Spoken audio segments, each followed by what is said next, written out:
Good afternoon. Thanks for spending your Sunday afternoon with us. It's pretty terrible weather out there, so I'm sure you're glad to be indoors today. My name is Justin Veach. I'm the manager of the museum's Stewart Auditorium, and I curate public programs. Occasionally on a Sunday afternoon like this, regardless of weather, around 2:30, we'll have a program. It might be a documentary film, might be a talk. It's oftentimes social justice related or history related. Usually it's a free program, and so that's what we're doing tonight, or this afternoon. I'm so used to being here at night, it's hard to say afternoon. Before we get going, I just want to thank some folks who make our programming possible: the Scientific and Cultural Facilities District, the Stewart Family Foundation, the Friends of the Longmont Museum, our many museum donors, and of course our museum members. Do we have any members with us? Hey members, thank you. Thanks for coming out, appreciate it. I also want to thank our media sponsors, KGNU, KUNC, and the Colorado Sound. I usually say about a whole bunch of other stuff, like we're expanding. You may have noticed that. We're building a 4,000 square foot gallery space, which is exciting. We'll actually have three gallery spaces: a dedicated kids space, a dedicated history gallery, and a dedicated rotating gallery. And that's due to be completed in the summer, and then next fall will be open, which is super exciting. Anyway, let's get down to business here. We're celebrating 45 years of El Comité today, or this whole year, I suppose.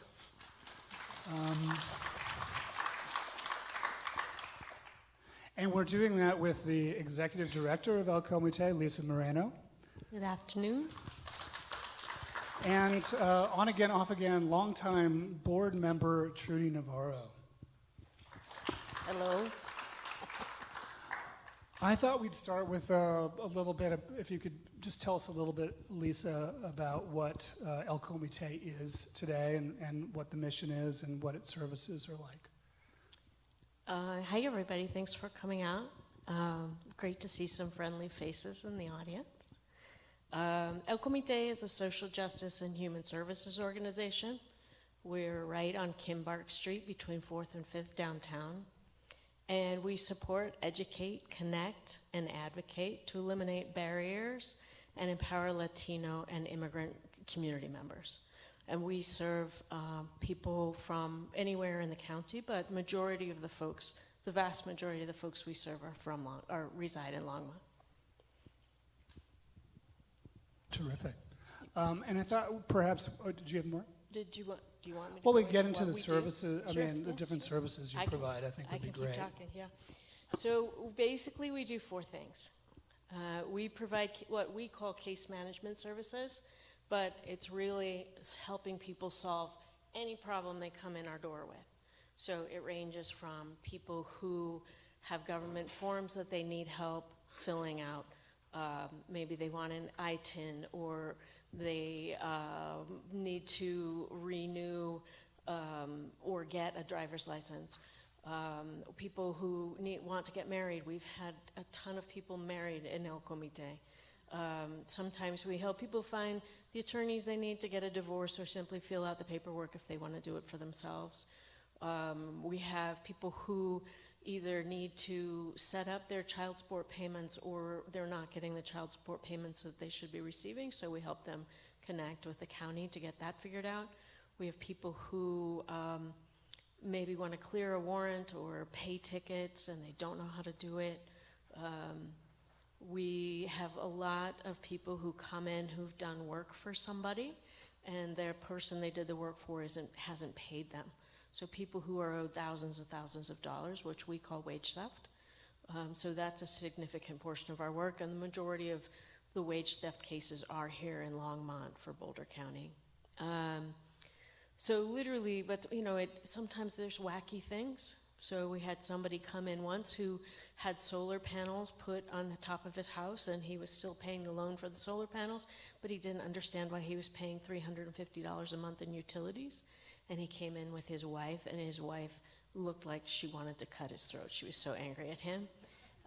So I worked with the utilities with his permission and got all of his data for the last 3 years and could show him where over the years when the solar panels were working, and got some estimates from him from different companies so he would understand how much it would cost to have his panels looked at. So literally people can walk in with anything and we'll help them resolve the problem. And all of our case managers are bilingual and bicultural, so we do it in the language that's of that person's heart and help them understand better. Then we also really believe strongly in access, so we help people access legal services. We have a network of for-profit attorneys from firms in the community that donate their time so that they can help us provide consults for our participants in our office. And we do charge a small fee for those consults just because we set up all of the appointments and remind people. So we charge $25 for those consults. So we have immigration attorneys, criminal defense attorneys, and civil attorneys, and then we have a network of other types of attorneys that we'll refer out to, so for civil rights or personal injury. We have a small education program for adults. We offer advanced and beginning ESL courses. We charge $25 for a 5-week session, and our classes meet twice a week. And we do 7 sessions a year. And then we have free GED classes and citizenship test prep classes. And then we do a significant amount of community outreach, both tabling at events and holding events. Historically, we've always done a health fair once a year. Last year, we put that health fair on steroids and had over 50 different organizations join us, and everyone had to do it in Spanish. But this year, it just seemed like holding a big public event wasn't a way that it wasn't safe, and we couldn't promise anybody safety. So instead, our outreach has been monthly Know Your Rights presentations and workshops, and then workshops helping people get family preparedness plans in place. Amazing. Oh, and we served, in 2024, we provided 3,744 different services to over almost 3,300 people. Wow. And how big is your staff? How big is your full-time staff? Oh, full-time staff? Let's see, math. 7. 7, and then you must have a ton of part-time and contractors. We have 2 part-time ESL teachers, 2 volunteer instructors for the GED and the citizenship test prep, and then 2 part-time receptionists who are front-range students, really great front-range students. Yeah. That sounds like under 15 or so total. 11. Yeah. Amazing. And for the then- amount that you're providing, that's incredible. And next week, we are adding a full-time immigration attorney to our staff. Where does most of your funding come from? The majority of our funds come from individual donors, many of whom are actually in the audience today. All right, thank you. Trudy, I thought perhaps you could tell us a little bit about the history of El Comité, but perhaps maybe you could begin by telling us just a little bit about yourself and where you're from. Okay, I was born here in Longmont. I graduated from Longmont High in 1970 and went to CU, and I taught 2 years at Columbine Elementary and 34 years at Rocky Mountain Elementary as a kindergarten teacher, some years bilingual kindergarten, some years regular kindergarten. Can you, amazing, 34 years of teaching, that's 36. 36, oh, excuse me. Wow. Can you tell us a little bit about, I know that Longmont has changed a bit since you were a kid, since you were Yes. growing up. I think for a lot of, myself included, a lot of folks are newer to Longmont and know Longmont as a place that has a Whole Foods and now a Nordstrom Rack. And what was Longmont like growing up? It was kind of a struggle. We didn't have a lot of people helping us figure out what we needed to get through to get out of high school until it was real late. When you say And- us, you mean, The Hispanic Yeah. kids. The last semester before we graduated, they told us we had to take a speech class or we weren't going to graduate, and none of us knew that. And we were like, oh, so we better get into speech or we're not going to graduate. And a lot of the kids dropped out of school, so there weren't very many of us that graduated in 70.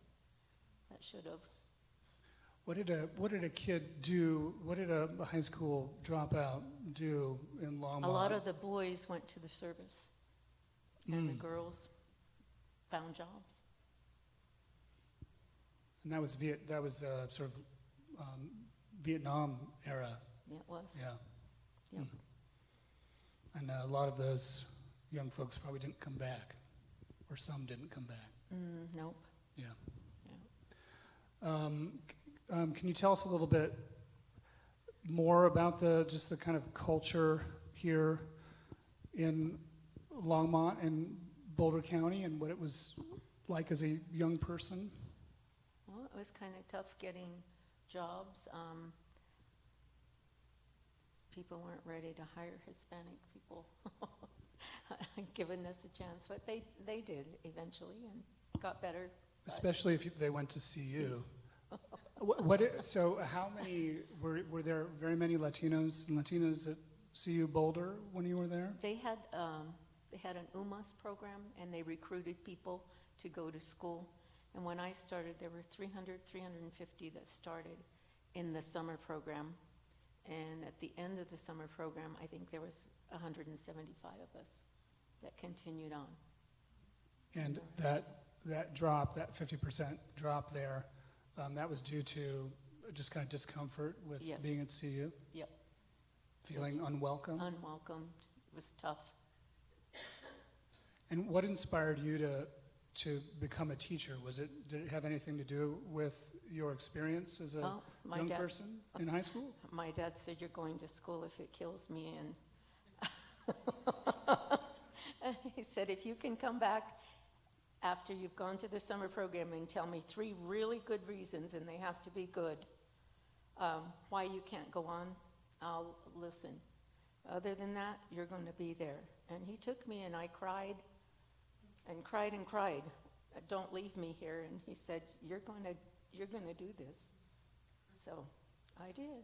And then from Finally. what I understand, you met someone at CU Boulder I who met had my husband there, Ed. Ed, Uh-huh. and he was a attorney here in town. And he passed away about gonna be 8 years ago. But he was an attorney here in Longmont. We met at CU. He was a law student, and I was in the teaching program. And where was he from? He was from Pueblo. Oh, Pueblo. Okay. Okay. But you two set up shop here in Longmont. Yes, Mhm. that's where he started his practice. And can you tell us a little bit about what happened in 1980 here in Longmont in August? The 2 boys that were killed on Main Street were shot and killed, and then they started,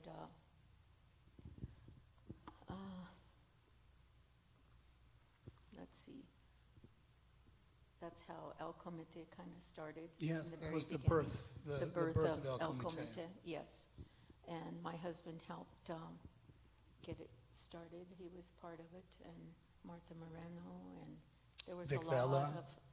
lot of people Yeah. that started, yes, the program. And they just wanted justice for the boys and change to happen in Longmont. And Should we tell the story of that day? I can read from the text that you gave me from the history of, is it the Boulder County Latino History Project? yeah, I can read from that. I mean, it captures it pretty well. Shall I do that? sure. Okay.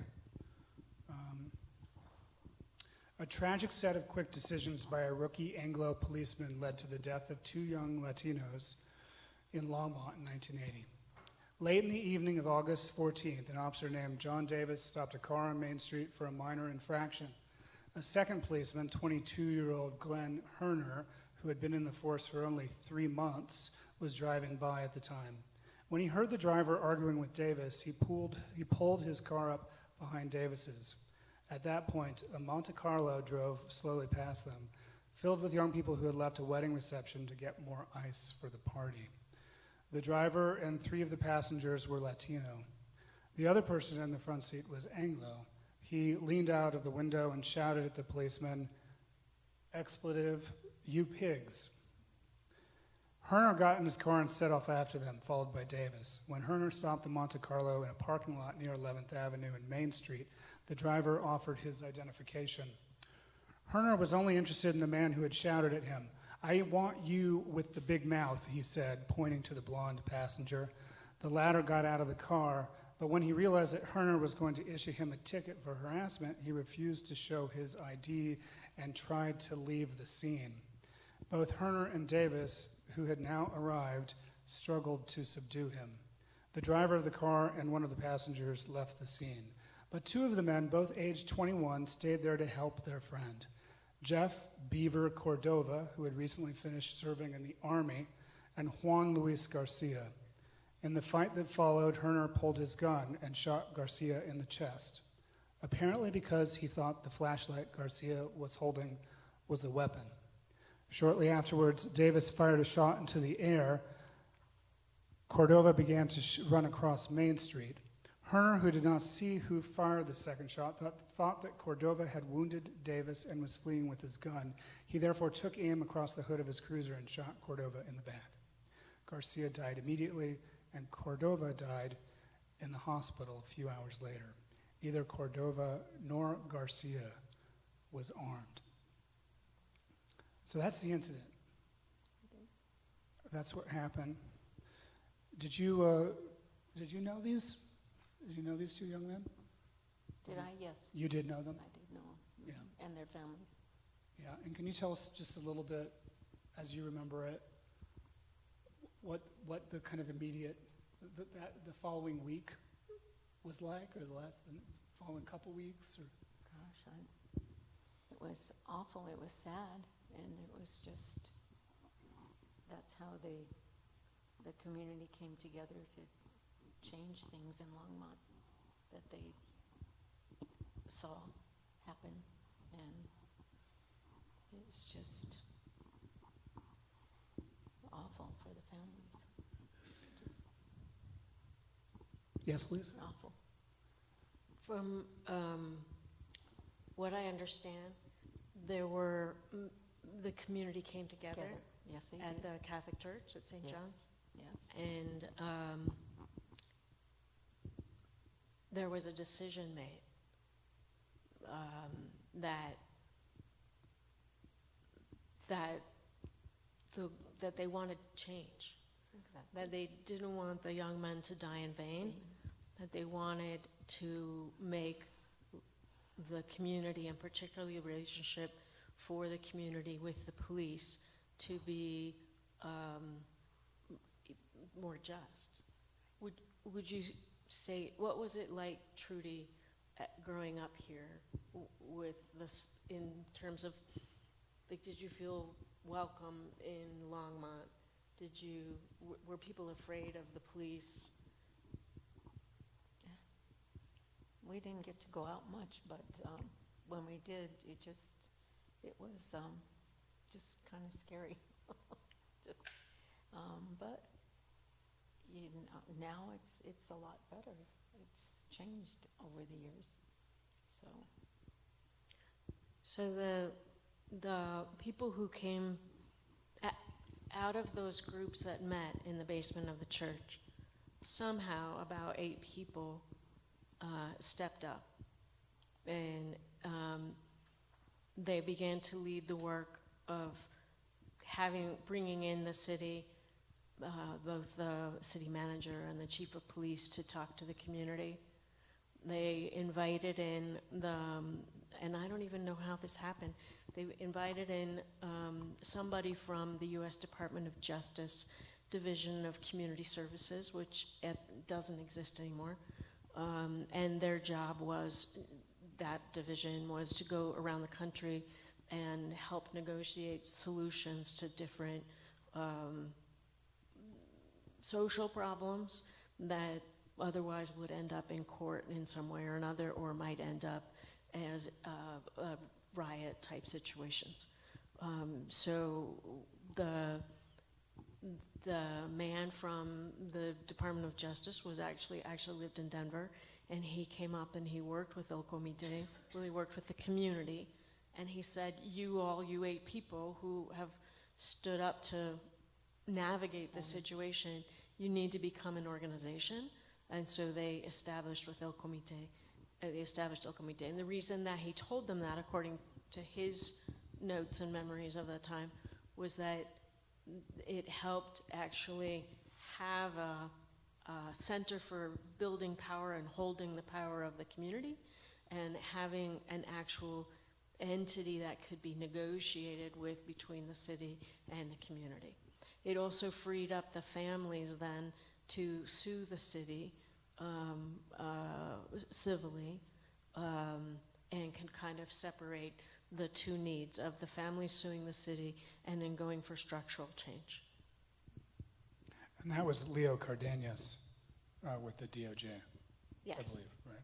And those early folks among the 8, was it Tony Tafoya? Was he? No, Vic Vela, Dan Benavides, Esther Blasson, Esther Blazon. Rich Mendez. It's interesting because all the lists I've seen, it's hard to know who exactly those very first ones were. Rich Lathrop, Marta Moreno, Tony Tafoya, Dan Benavides, and then Frida Garcia. And then also on this, some of the lists are Roy Robal, George Muniz.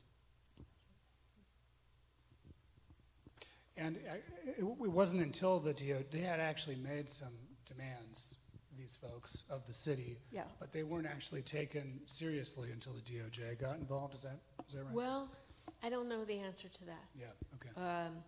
The MOU, so there was an MOU that was signed in September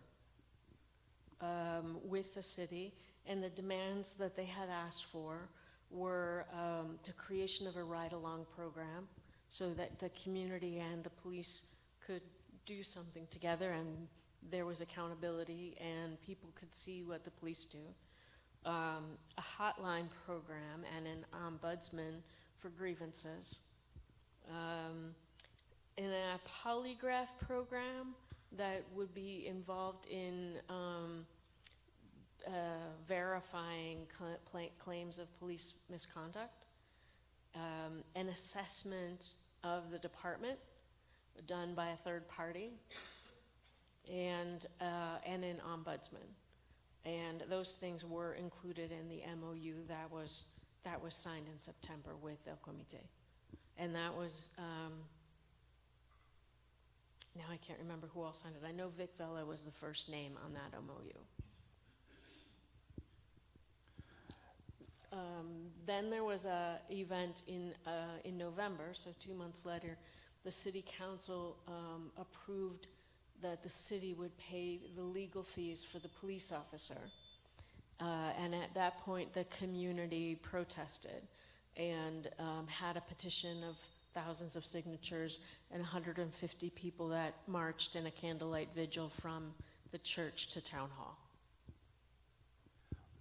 Do you know what photo, what this depicts? What this was? This moment? It looks like a gathering of citizen, community members and El Comité members and members of the city staff, city government. My hunch is that it's probably a photo from one of the meetings in the church basement in the very beginning. Oh, okay. Almost immediate, yeah. Okay. The number of community members there, this kind of show of strength and solidarity is palpable, intense. Was there a real sense that things could go wrong, things could go violent at the time? Was there like a real palpable sense of Everyone tension? Sure, Yeah. everyone was very upset. And El Comité really stressed really kind of helped to kind of redirect that to more productive, Yes. yeah. The leaders that came together, who then founded El Comité, their goal was to be productive. Their goal was to make sure that it was nonviolent, and their goal was to create structural change in the community, to make it a different place and a more welcoming place. And there's articles where they say that they hear from people all the time that people in the community and outside the community seemed somehow surprised that that's the strategy that was most important to them and the strategy that they succeeded at. Who was surprised, I'm sorry?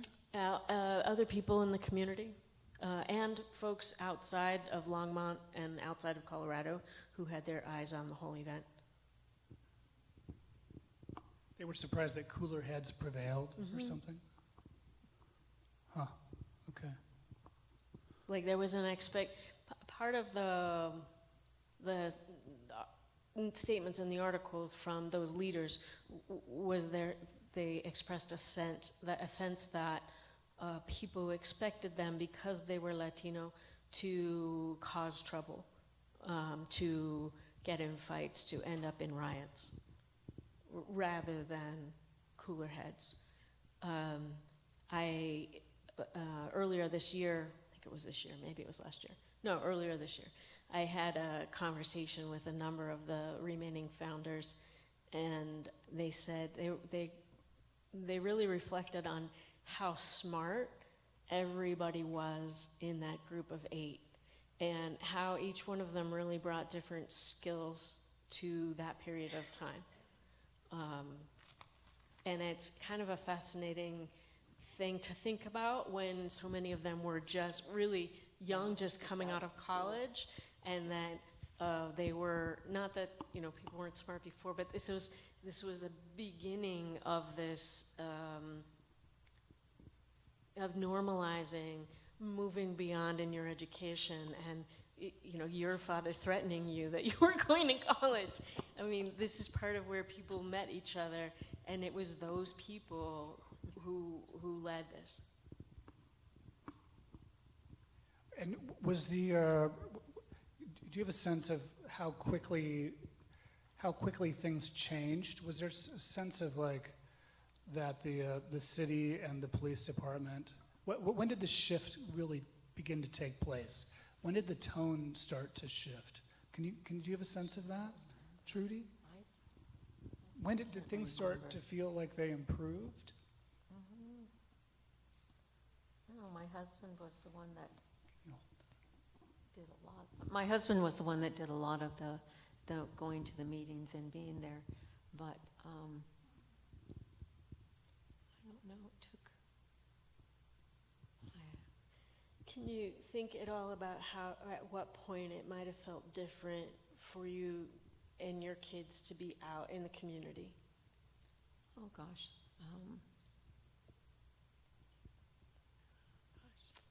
Than it did when you were younger?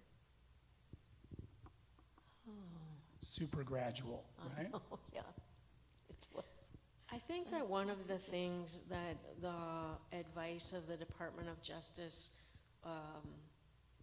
advisor, like he was the negotiating third party, but he was advising everybody behind the scenes so that things would move forward. And I think that the result of that, well, first of all, going into it, he said that it was his sense always that the city knew that a mistake had happened, that it was that this happened was an error, but then his goal was always to make sure that El Comité became a place of power. And I think that in general, because of that it also built power in the community, and that the community saw the police officer was acquitted, but the community was at the process, and the community was negotiating throughout the whole thing. And I think those early leaders did a really great job of staying connected at the community level. I don't know. They always showed up, yeah. Yeah, I can't imagine that it was like they flipped a switch down at the cop shop and everything changed, but things did and have Change. over the years, Yes, they have. over the last 45 years.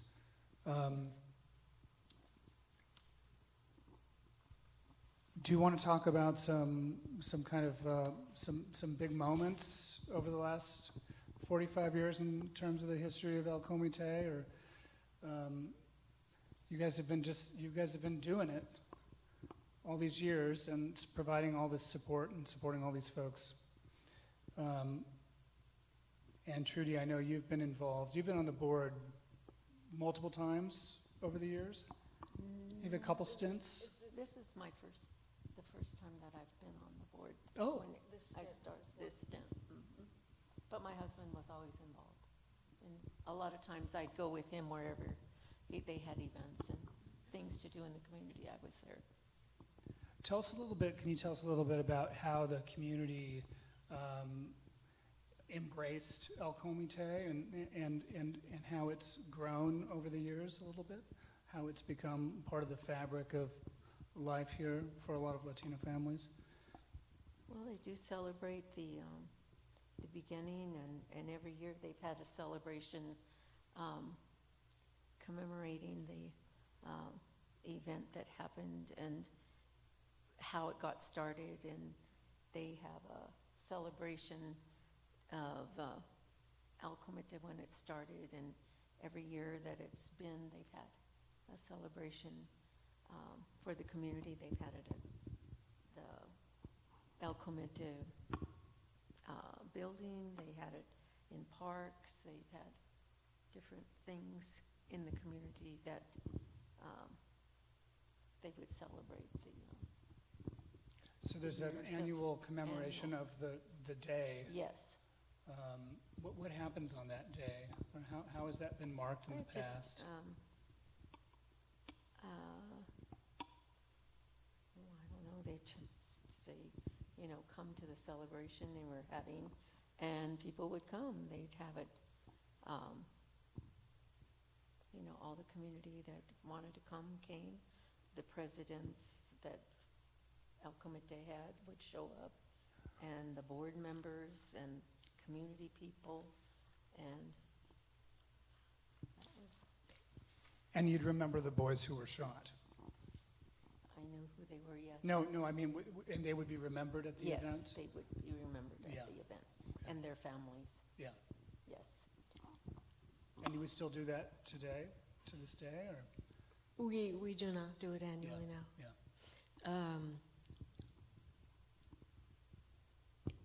It's been an interesting thing to even go back and try and figure out how, as a newer executive director, to present this history now. Because yes, we want to remember these young men that were the spark, their death was the spark for what came, but at the same time it was the worst day of the lives of the entire families. So it's a little bit of a difficult thing to figure out how to navigate gracefully. Over the years, in addition to those regular commemorations, El Comité also really focused on creating cultural space in the community. They did a lot of, there was work of dance groups, and they were instrumental in the Cinco de Mayo celebration, which we all know now is a huge celebration and one of the biggest things that happens every year. They were probably instrumental also in getting the Day of the Dead events on the museum's regular agenda. And we all now think these things are perfectly normal, but it's important to remember that they weren't always normal. These were things that were celebrated in people's homes, in churches, in amongst community members, but it wasn't a normal part of life in Longmont. And the museum has made this, the Day of the Dead celebration the largest Day of the Dead celebration in the state. These are things that happen over time, and they're intentional. It's an intentional effort. So that's part of what El Comité, I think, has pushed all these years. I think also, well, there was always smaller a, lowercase a advocacy between El Comité and the city, and El Comité and the police department. But it was mostly between the executive director in those days and what was going on. I couldn't find any newspaper articles about big events between the city and El Comité that were being negotiated, or any big conflicts. El Comité spent a lot of time over the past 45 years helping people. And that was really the focus of Martha Moreno, who was a longtime executive director, and what she still does out of her own garage, out of her own house. She's so committed. She's still doing it, which is great because there's not enough people helping everybody that needs help. But basically the same services we do right now of helping anybody who comes in the door, anyone who needs us and isn't a English speaker, or just simply isn't comfortable anyplace else. So just helping people has become a big focus of El Comité. When I became executive director, I didn't really, I understood El Comité, but I understood it from a certain perspective. I had been the VP of programs and the lead grant maker at Community Foundation Boulder County for 2.5 years. So I knew El Comité from that perspective, but I didn't actually understand how important the services are to people who are new arrivals and people who are extremely low income that aren't going to qualify for, say, financial assistance at the Hour Center for whatever reason. El Comité has always been the place that folks can walk in and don't need an appointment, and it's just accessible, and someone was going to help them, and that's what we're still able to do now. Why don't you tell us a little bit about your background, Lisa, and where did you grow up? Where did I All grow over the up? place? Yeah, I heard something about Panama earlier. That's a which really kind long story. I'm a military brat, so I come from and go to all parts. Soy de todas partes y hacia todas partes voy. My parents were born and raised in Denver. My dad, they actually went to the same high school. They went to East High School in Denver, but it was so big, they never met. And they only lived 20 blocks from each other. They met actually at UNC. My dad was ROTC. My mom studied to be a teacher. She did a semester or a year and decided that was not for her. They got married, and my dad went into the Air Force.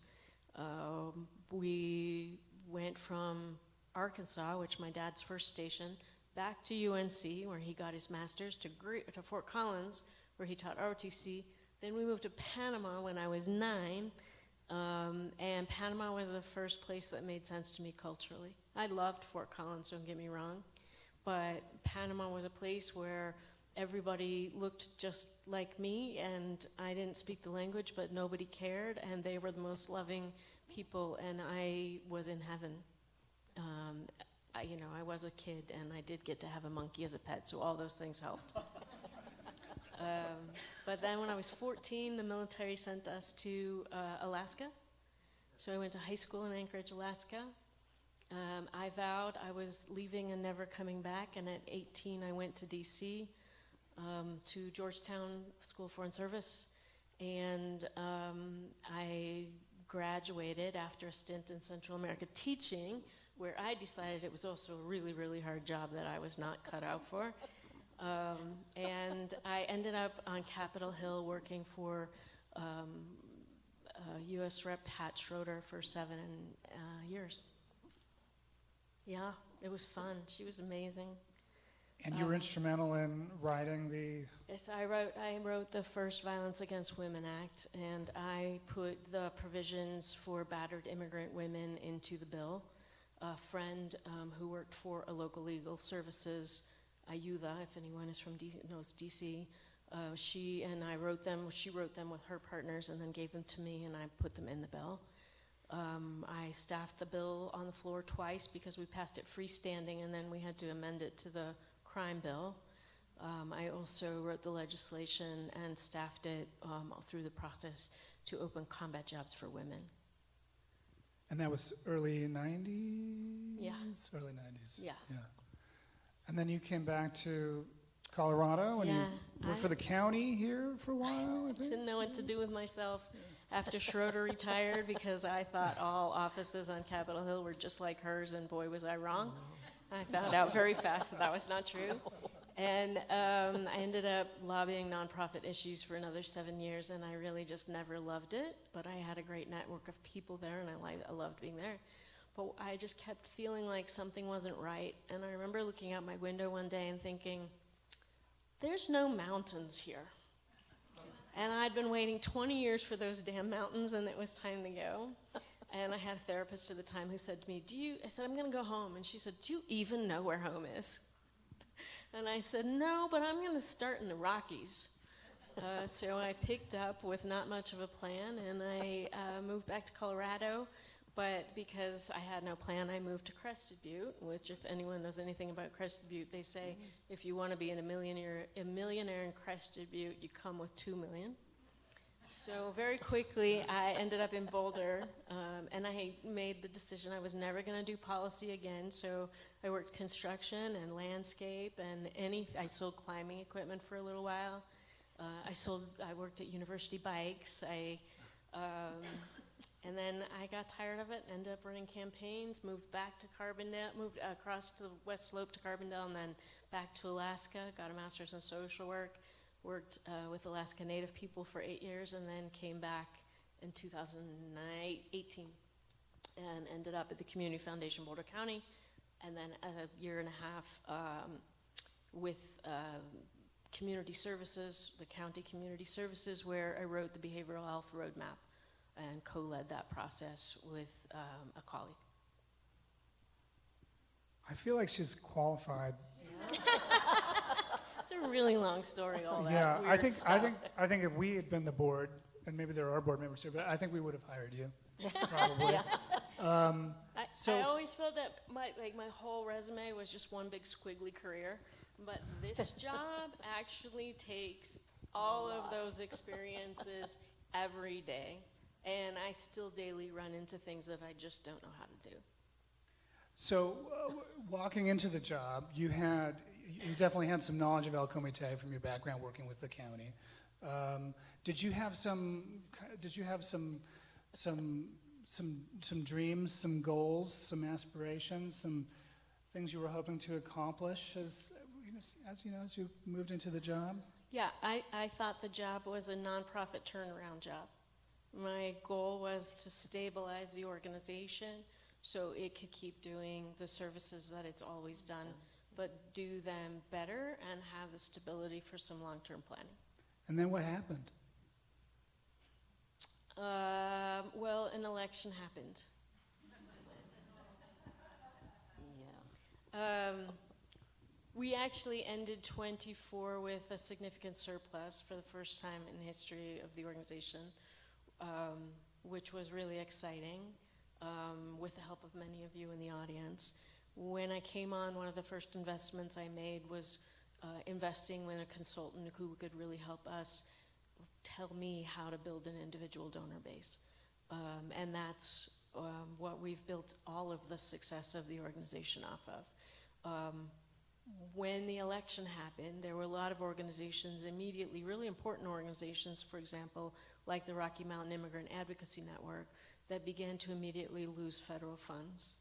But El Comité has always been a very under-resourced, overlooked, scrappy organization, and it really put us in this sweet spot for these times. We don't have any federal funds to lose. We don't have any state funds to lose.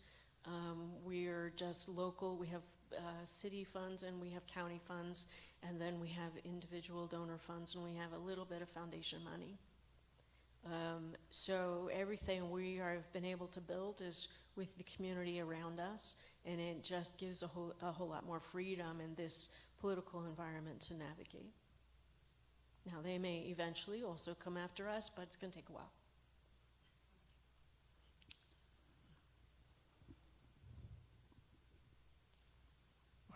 When you say they, of course, you mean the federal government. Yeah, so since I send out a newsletter, I try to be on schedule about this. I try to do every month, but I really haven't done a good job of that lately. But I did just send one out yesterday. If anybody had it, this is going to be a bit of a repetition, and you might be a better job of remembering what I wrote in it than I will. But there have been over 460 changes to immigration law and policy since January 20th. And a significant number of the folks that we serve at El Comité are people who are directly impacted by that. So even people now, one of the changes was, thanks to the Supreme Court, ICE is now given full license to racially profile for their immigration enforcement. So in addition to everything else that impacts the people that we serve, basically any person who has a Spanish surname, speaks with an accent, speaks Spanish in public, or looks brown, or works in suspect occupations are completely at risk of being stopped and detained by ICE. So these are the things that we're dealing with now. The HR 1, which was the reconciliation bill, which was given the moniker of the Big Beautiful Bill, does a whole lot of horrible things that impact almost every one of us in this auditorium, regardless of income level. If you were planning someday to go on Social Security, like all of these, or Medicare, all of these, there's a lot in those bills that are worth researching. But it did appropriate $170 billion for border security, immigration enforcement,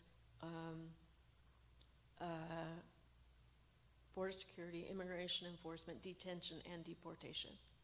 174 billion. $170 billion. 170 billion, and I think you told me that is 3 times the size of the budget of the U.S. Marine Corps. U.S. Marine Corps. Yeah. So, you know, it takes a certain amount of time to figure out how to ramp up from, they had a less than a third of that amount previously. Takes a little bit of time to figure out how to, money's not actually all that easy to spend. And so we don't really know when we're going to begin to see the impact of that amount of money in the system in our community. Now, I don't think that Longmont will be a target in the way that Chicago or LA or Portland, right? We're not, you know, a major city in that sense. But we do know that they're building the structure of a detention and deportation program that's creating a lot more holding sites around all of us, and that includes near us. So we will begin to see more and more detentions in our communities all over the county at some point. My guess is, you know, by someone, a partner said that she thought we would begin to see it in the next month or so. I don't know. There was someone that was taken off the streets last week here in Longmont, just at 119 and Martin. It seemed like that is still a very targeted apprehension, not just a generalized stopping whomever. We don't know what this is going to look like. But it is something that, as a community, we have to begin to think about, and as individuals. How is, what will El Comité be able to, how will they be able to support folks, and how are you preparing? So right now, because we have walk-in services, anybody who has had someone detained, or anyone who is worried about having someone detained, we have a ton of immigration consults with immigration attorneys available, both in person and virtual. The virtual consults, we even have spots on weekends and early mornings, and those are, like all of our consults now are $25. We do have in-person consults. We still have 3 immigration attorneys who come regularly to our offices and can do in-person consults. This is part of the reason that we're starting our immigration attorney, and I've raised the money for this immigration attorney to start next week so that he starts Q4. His resume is one of the most impressive resumes I think I've ever seen. He's one of the most experienced detention attorneys in the country. He was formerly an immigration attorney for Rocky Mountain Immigrant Advocacy Network. During Trump 1, he handled Olive Remain's detention cases for incompetent clients who were locked up in GEO in Aurora. And we are very lucky to have him join our staff. The reason that I thought it was important is because in Boulder County, if you are low income, there is almost no place to go for affordable defensive immigration legal services. And that was the gap that I was trying to fill. So he and I are going to spend the next couple of weeks trying to figure out exactly what cases we will and won't take, what the sliding fee scale will be. We will have to charge something for this. It will be nowhere near market rate.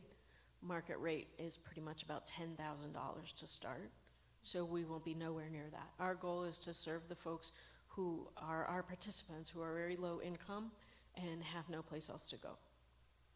If someone is detained, their family members can come to us, they can call us. Our staff will help them navigate the system, including making them aware that it may take a couple of days until we can find their person in the locator that the detention that ICE keeps. It can take 3 or more days. Usually that person can call their family when they're in a holding area, like there's one in, it's either Frederick or Firestone. But then once they shift them off, we know right now the closest place is GEO. They're opening another detention center in Walsenburg and then one in Hudson. So we'll help them find their person. We'll help them get money into that person's account so they can make phone calls and they can buy food and shampoo and all the other things that you need to access in there that you have to buy with your own money. We'll help them visit them or get somebody to visit them if they can't. And we'll help them find the attorneys that they're eligible to get in touch with.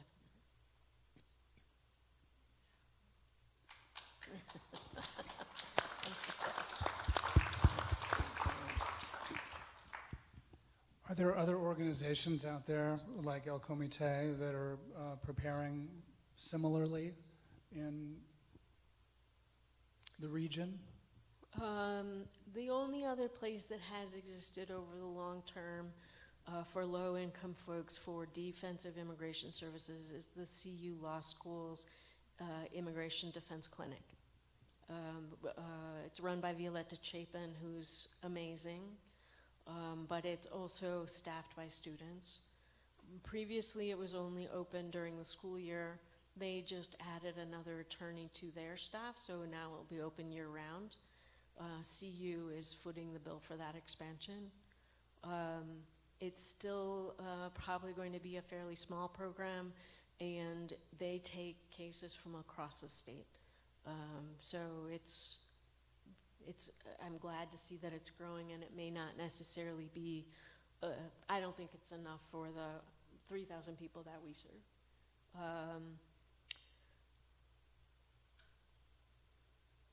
Beyond that, no.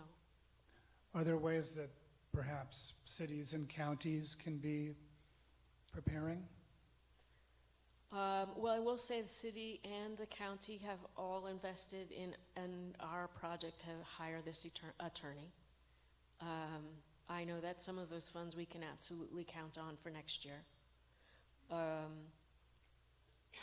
I think the thing that we also have to think about in terms of preparing is there have been significant cuts in the social safety net system over the last year. So all of the family resource centers have had to revise the criteria of who they're able to serve, and families have to be sustainable to receive financial assistance for rent and utilities. And that's at all three family resource centers. In addition to that, and the cuts that were coming anyway to the programs that surround all of us, there's more cuts coming from the state, and then because of HR1, there'll be additional cuts for housing and childcare and SNAP, LIHEAP, and I don't even know what else. Plus limitations for some of those about how funds can be used for mixed status families. So someone who is undocumented who's married to someone who is a citizen. That means that as ICE begins to yank wage earners out of households, there's going to be a whole lot more people here in the county who are facing housing and food instability. And we don't really have a family homeless prevention or homeless program. There's no shelter here in our county for families, someplace that's safe for people with children. And I predict that we'll begin to see a lot more people in need. So there are, I would love to see the county and the city begin to actually do a real assessment of the number of people that they think might be at risk, so that we as a community had some idea of what it is that we all need to begin to create to fill the gaps. Can you kind of give us an idea of who is at risk? I mean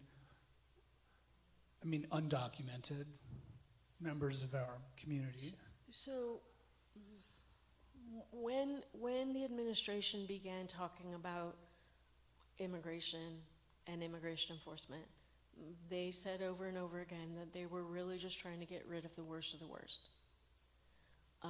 But what they have actually been doing is taking legal status away from people who previously had legal status.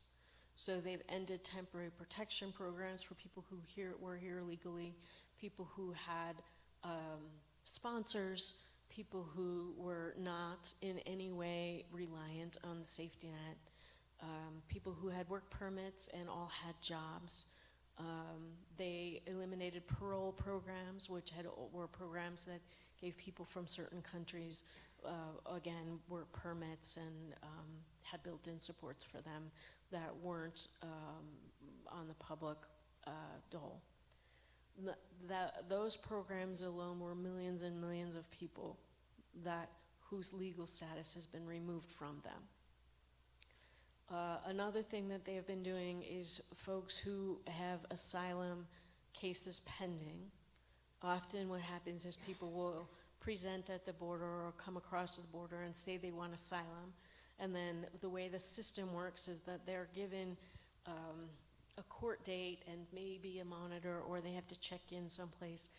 And the court date is where they say they are seeking asylum. They'll file an asylum application within a year of being here, and then it takes 6 months after that application is in before they can apply for a work permit. So these are people who are scrappy enough to already have managed to support themselves for a year and a half before they're eligible for a work permit.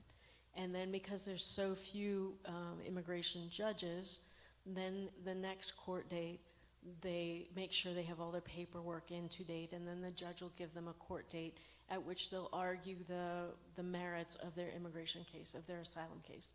And that court date can be 5 or 10 years from when it's assigned to them. So they had for a while been dismissing people's cases when they went into court, and then arresting them when they showed up in the lobby afterwards. Because as soon as the court case was dismissed, well, we may think in terms of normal cases, if your case is dismissed, then there's no charges against you. But if you're an asylum seeker and your case is dismissed, then you have no standing for being in the country any longer. And then they would detain them and deport them from that case, from that court date. So they've stopped that for the moment, but there's also a change in something called expedited removal, which was originally a policy of folks who had just crossed the border and were apprehended within 100 miles of the border. Maybe it's less than that. And they had to prove that they were in the U.S. for more than 14 days, or they could be detained and deported.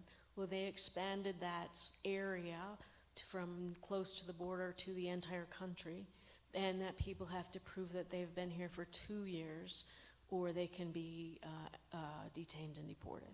So all those asylum seekers who do have court dates, and they can go about their lives and take jobs and sign leases and cover their own expenses, but they can be detained at any minute. I don't know if that answers your question. See, it's very easy to get overwhelmed by the information, and that's the thing that we have to consistently ground ourselves and fight against, because somehow we still have to be on our feet and capable of collaborating and creating teams and community efforts to support folks who are going to need us the most when they can no longer, then they need some support while they figure out how to manage their lives when a loved one's been taken. Are there lessons that we can learn as our community, that our community can learn from others that have already been through this in LA or Chicago? Yeah, I'm sure there are tons.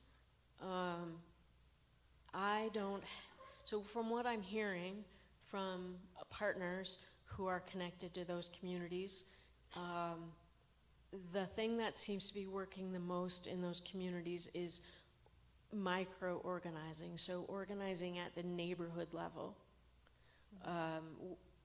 Creating phone trees and making sure that neighbors know each other, and knowing who on your block is the safe place and who on your block is going to potentially need neighbors to show up should I show up. Who on the block is going to need food, and who on the block is going to need their children walked to school because they're too afraid to take them themselves. And I think that that's a place where here in Boulder County, we're at a bit of a deficit. I think that this type of organizing is something that El Comité used to do, and somehow in the last maybe decade or so, it just sort of dropped off. But even at a county level, and communities across the county, it isn't really something that the funders and the government structures have been investing in. And yet, I think that right now it's something that we need the most. My little sister lives in Pasadena, LA area, and she's the head of her PTA. And my little niece, who's like 7 years old, goes to a dual language school in Altadena, actually. And they have an elaborate system for, if a child's parent is taken, that there is a system in place that child gets taken care of. It's just terrible. Trudy, can you tell us a little bit about what your experience has been of all this? I mean, El Comité has worked so hard here in Longmont for 45 years to affect so much positive change here, and to see this happen. What does it feel like as a member of the Latino community? Just horrible. It's scary. A lot of them hate to leave their houses. They're afraid of getting snatched up. What's going to happen to them? What's going to happen to the kids? Who's going to take care of them? Who's going to be there to get them off the bus? Where will they go? Who will take care of them? It is a worry, and they don't want to leave their house, and they're not showing up for school. and they're missing out. And that can't be. They have to. It's a hard situation. And these aren't, I mean, this is throughout 25% or more of the Longmont community is Latino, right? I mean, what are the numbers? It's 25-ish, yeah. I'd say. So that's almost, that's well over 25,000 people. And this is, there's not a single person that this is not affecting. I mean, no one is immune to this. Everyone is feeling this intensely, and it's affecting every single one of us in this community. Anyway, I'm a little overwhelmed by it myself, and anyway, I've been obsessed with it over the last week in preparing for this conversation, and on Thursday we had a great program with Modus Theater where we had 3 undocumented Latino immigrants tell their stories on stage here with live musical accompaniment. And it was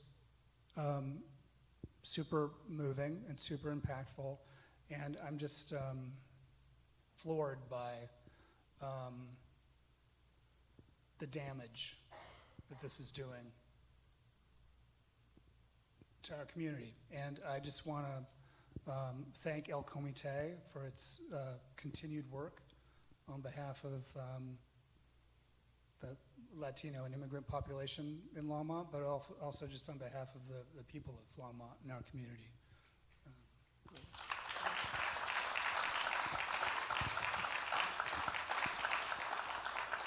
We do have a slide if you're curious about how you can help or what you can do, and this is something that you gave me, Lisa.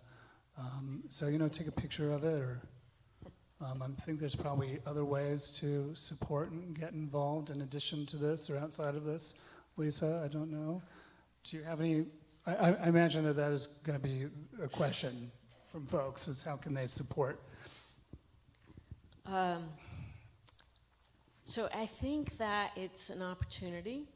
Like, I don't know about you all, but in this period of time, I feel like I can literally feel my telomeres shrinking. Like, this stress is like aging me, right?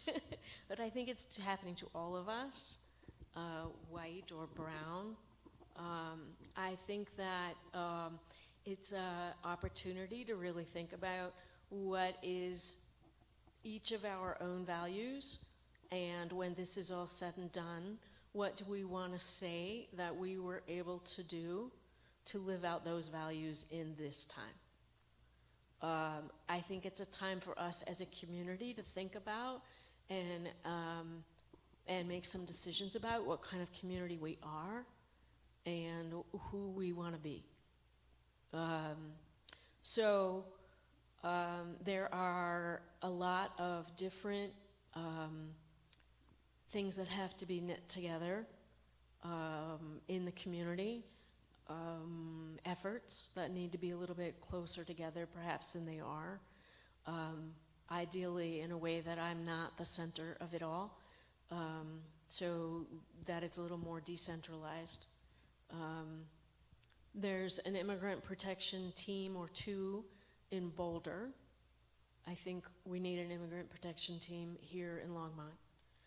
Those were created and then sort of loosely supported by American Friends Service Committee, and it's for allies who want to help. I think they've been a little bit difficult, a little bit challenging to figure out what those allies, once they came together, can do. But things in preparation that can be done right now is anybody who's willing be trained as a confirmer. And these are volunteers who are sent out by the Colorado Rapid Response Network. You're dispatched to a location where somebody has said they believe there's ICE activity going on. And as an ally, you're able to show up and ask questions and film, and you don't have to be a Spanish speaker to do this job. You're going to be nosy. You're not going to get physically in the way because that's dangerous and can be a criminal offense. But you can show up and be nosy and ask questions. and make sure your camera is on all the time and film the whole thing. There will be other people. You won't be by yourself. They send out teams, and there's always Spanish speakers there too. So if somebody's being detained, they can talk to that person. They can.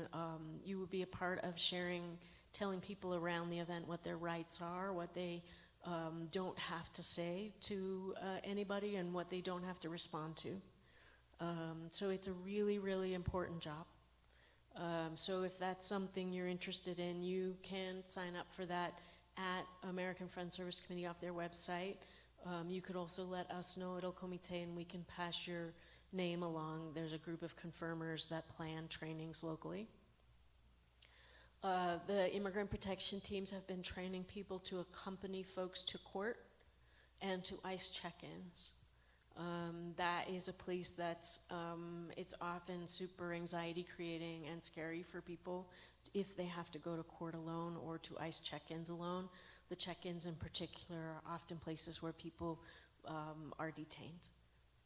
As a accompanier, you also don't have to speak Spanish. You can use your phone to translate whatever conversation you need to have with the person. Mostly they just need to know there's somebody there with them, and often having somebody there with them makes a difference. I recently went to court with an asylum seeker that we had been working with for a couple of years, and Heart of Longmont Church sent 9 people to court with him. And he felt so supported by their love. And just having someone there, even if it's going to be only witnessing, it's still really important. And he basically knows that someone would have called his mother in Venezuela to tell her what had happened. And sometimes that's the best we can do, but sometimes people wouldn't have even that. So those are simple things that we can do right now in preparation. If anybody is local to Longmont and wants to be involved in helping to run a local immigrant protection team, let me know. All of those things are helpful. I can't remember what else is on this list. Oh, please help us spread the word right now about these immigration consults. Everybody who is not a citizen should probably have an immigration consult right now. It's a pretty small investment, just so that you know whether you have any liabilities or what your options might be. So anybody you come in contact, make sure that they are aware of that. Would also say to remind anybody you know and love that they should have a family emergency plan in place. Most of you all have something like this or had something like this when your kids were younger. We have it in place for fires and other natural disasters, which we have all the time here in Boulder County. But majority of the people that we serve don't have anything like this in place. But it really is important, if someone is detained, that somebody can access their bank accounts and get their car payments paid, or send their money to their mother, or the kids know who's going to pick them up if something happens to their parents. And the person who's supposed to pick them up knows that they're supposed to do that. Also, it even rolls down to people with pets. You know, if someone has pets and they don't show up somewhere, somebody will know to go get their pets. These are really important documents to put together, and it's a very hard conversation to have. It's a hard thing for people to think about. But if there's no plan, it's much harder to help them when it comes down to it.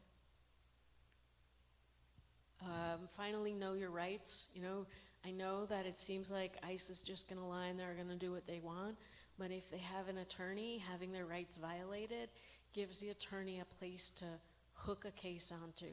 So people still need to know their rights. So if you are a Spanish speaker and you want to help, we totally can use all the help we can get getting Know Your Rights out further into the community.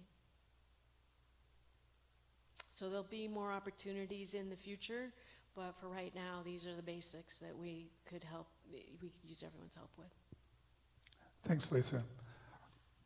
I'd like to open things up for a little bit of Q&A. Megan will be running a microphone around. We are recording, so if you could wait for the microphone to get to you.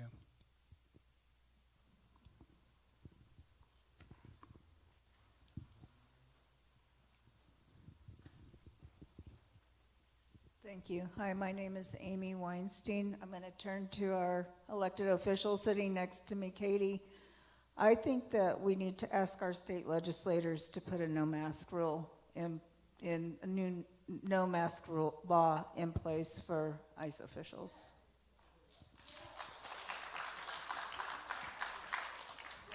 I'm sorry, I certainly don't mean to co-opt by any means. Thank you so much for sharing and for your voices. There is legislation to this effect being worked on at the state level, and very happy to defer to you all. I couldn't agree more that the micro level that you all are organizing at is where we're going to be most effective, but yes, happy to be supportive of legislation to that effect.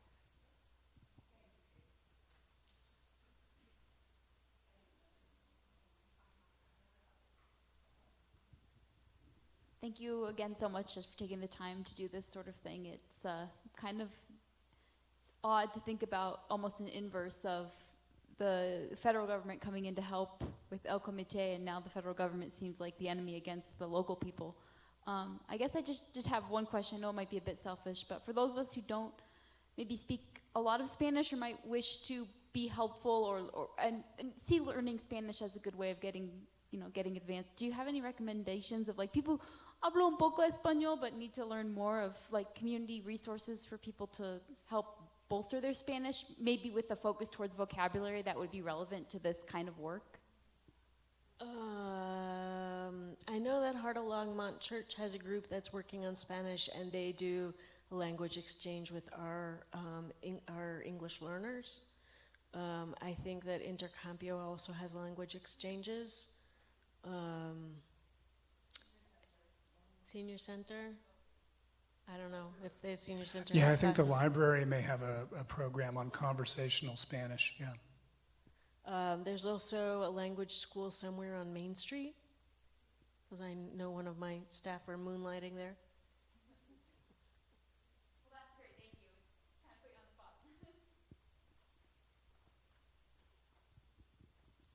Thank you. I'd like to make a statement, also ask a question. My name is John Caldwell. I've lived in Longmont since 1958. I graduated Longmont High School in 1963 with Rich Mendez and Rick Lathrop, and Vic Vella graduated a year before, and his brother Joe graduated in 63. And you alluded to the fact that there was potential violence, and as I recall, it was I call them outside agitators, and I can't tell you,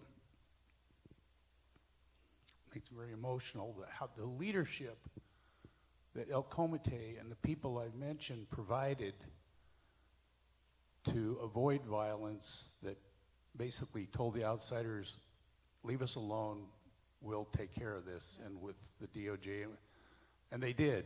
And that type of leadership in Longmont, and that type of leadership that El Comité and the founders provided, I can't emphasize how important that was and is, and we need that kind of leadership today in this world and our environment. And I just wanted to emphasize that. And my question is, I have several friends who came here 25, 30 years ago that are undocumented. And many of the things you've talked about, Lisa, I believe are for people that are here legally, but is there anything that we can do, or I can do, to help someone who is undocumented? And one of these persons, I asked them if they're concerned. They said, their answer was, no, that guy will be gone in 4 years and I'll still be here. I think there's something culturally, right, where there's so many things that anybody who has come here from someplace else has survived. Like everyone who's come here from someplace else is a survivor, including, my ancestors and Trudy's. And to keep going, you don't look at the hard stuff. you keep looking ahead. It's sort of like mountain biking. If you don't want to run into the tree, you don't look at the tree. But I think it's a time when, right now, people need to have a plan. I hope your friend is right, but your friend should have a plan. And to protect his assets and his family. And he should talk to an attorney. It's a pretty easy thing to do, and he should have a plan. And I hope he's right. I mean, I'll light a candle to that.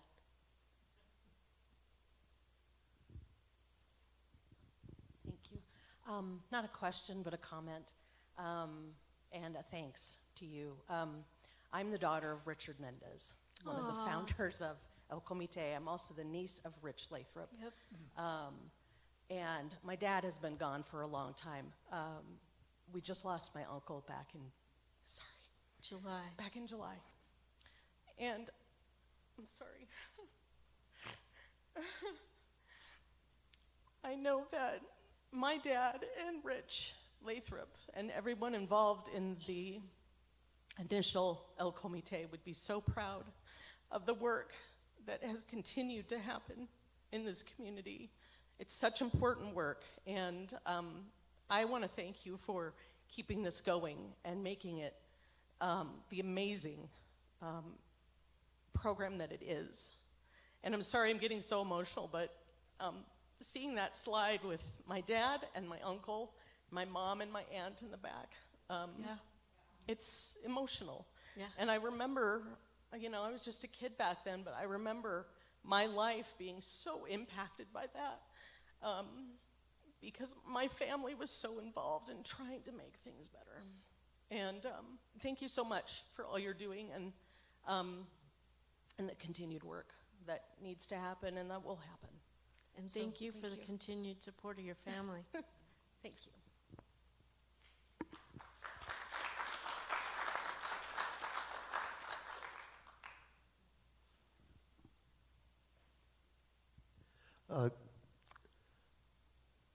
I love the information that you're sharing, and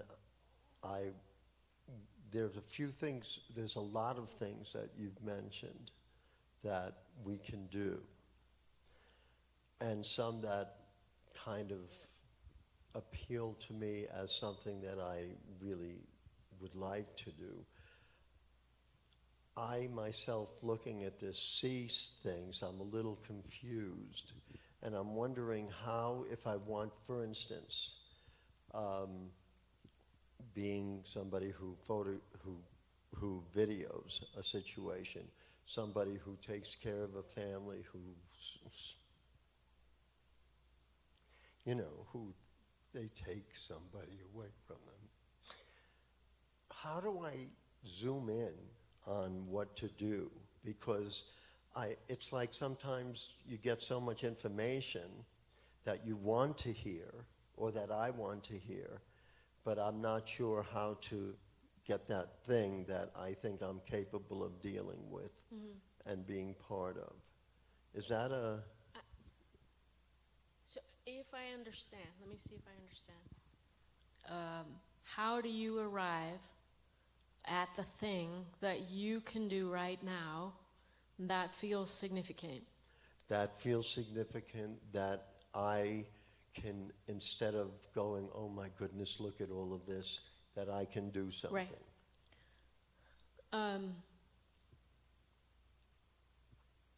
Let me think about how I want to answer this question. These things, first of all, like, giving, like, I'm not going to, this is not a fundraising event, but giving wherever you think your money, regardless if it's $10 a month, that is a significant thing for a small nonprofit. It is not insignificant. Understood. So that's an easy thing to do. I know that doesn't feel like you're stuffing somebody in your spare room for 6 months, right? But it is still a very important thing to do. particularly for organizations like Remain that did rely on federal funds that need to keep providing representation for people. Or for us who next year have to figure out how to keep this attorney on staff, right? So that is not an insignificant thing to do. I know that when we bring allies together, groups of people get bored because there's not a ton of organizations yet saying, I need somebody to go to court with me. And so they put their name on a list, they go through a training, but they don't get asked to do something. And I think that this is the hard part. When I say that in Boulder County we don't have the organizing structures yet to be prepared for what's coming, that means that I don't have any place to plug those volunteers in.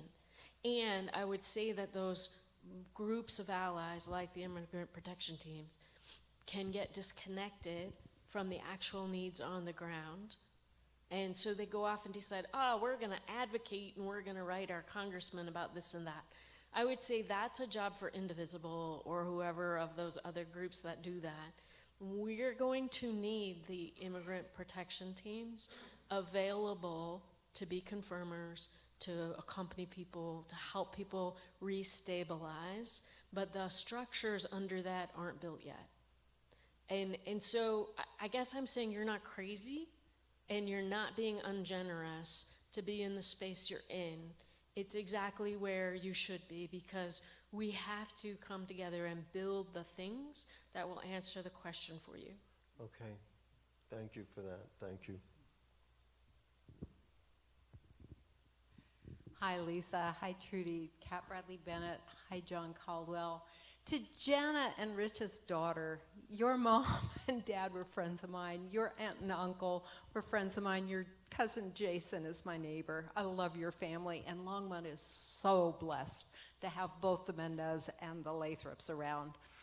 Couple comments. I want to say there were a lot of faces in that picture, but there was also our police chief at the time, and I think his name was Ed Green. Does that ring a bell?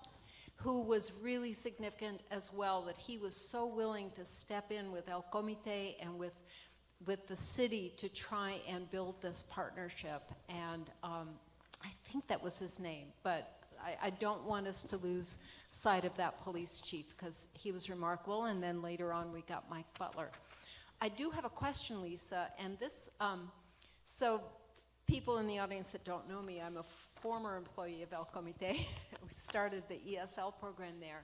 But I do remember a service that El Comité provided that when I tell people in the community, they go, wow, I never even thought of that.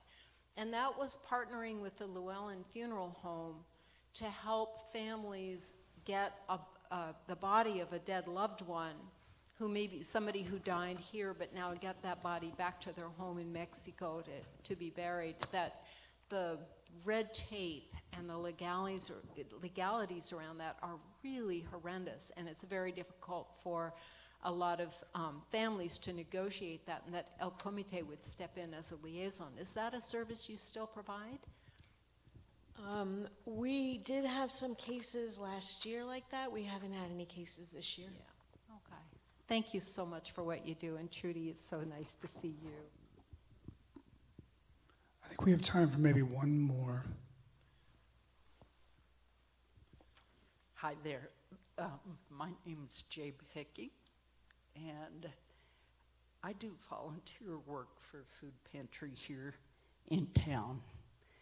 And that food pantry supplies food to people without them having to be qualified. One of the impacts that we've seen is that people are frightened and are not coming to get food. That means we have kids who are going hungry, families that are going hungry, and I'm super concerned about it. I don't want to put you on the spot because I know that everything is kind of in flux. But have you had any thought to what we could do to get food to people who are in need? Yeah. One of the limitations that we have at El Comité that makes it hard for us to respond to this directly is that we have no way of reaching, we don't have a communications platform. We don't have any way to reach out to the thousands of people that we've served and ask them questions or directly provide them information. Our communications that we inherited has always been very indirect. So we have a Facebook page, or we have bulletin boards in our office. This is changing for us in October. We're going to have the ability to text and send robocalls, and we'll have an app-based information platform. So we'll try, as people come in our doors, to get them to put the app on their phone. You know, whether they'll use it or not, I don't know, but we'll be able to send texts and surveys out, which is something we've never had before. So we'll be able to begin to ask people what they need in terms of food. So then we can say to the food bank where you volunteer, or our center, or wherever, we have X number of families that say that they need food delivered, because right now we don't know the answer to that question. The second thing is, I have been thinking a lot about this, and I do love the Boulder Food Rescues program, where they have paid, stipended community leaders in neighborhoods in Boulder. Then they deliver the food to those leaders, and the leaders in their neighborhood set up a no-cross grocery store. And those leaders are the nosy people, right? The ones that are out there gossiping, like they have the chisme, they know who's the who and what they need, and they make sure those people get the food that they need at the no-cross grocery store, or they deliver it to their homes. They're only in Boulder. They're not in Longmont, they're not in Lafayette. So I have been talking to Boulder Food Rescue about what it would take to begin to expand that model into other places, and they built that model off of participant-driven research. So it's a really cool thing that they do. And the ED of Boulder Food Rescue and I were talking to the ED of the Longmont Food Rescue on Thursday night about the possibility of this. I kind of left it to them to begin to work on it more, but it means we're going to have to expand the Longmont Food Rescue, so there will be a financial need and a volunteer need to make that happen. One thing that I didn't realize about the complication of that is they can only offer as many sites as they have food to provide. So that might be a limitation in actually getting food to people as well. But we're beginning to think about it and talk concretely about it. Thanks for the question, Jabe. Thanks. I turned my mic off. I want to thank Trudy Navarro and Lisa Moreno for joining us today, and for all of the folks whose hard work has made this organization what it is today. Yes, let's celebrate El Comité in 45 years and keep up the good fight. And let us know how we can help. Wait, can I just make one announcement? So on October 16th, we are hosting an anniversary fundraiser because it's our 45th year. This will be a triple quinceañera. It will be at the Noa Noa Event Center, which is at 9th and Kaufman. And we should have a lot of fun. So if any of you are interested, you can buy tickets. I think it should be posted on our website and on our Facebook page. What's your website? elcomitedelongmont.org. Thank you. Thank you all for coming.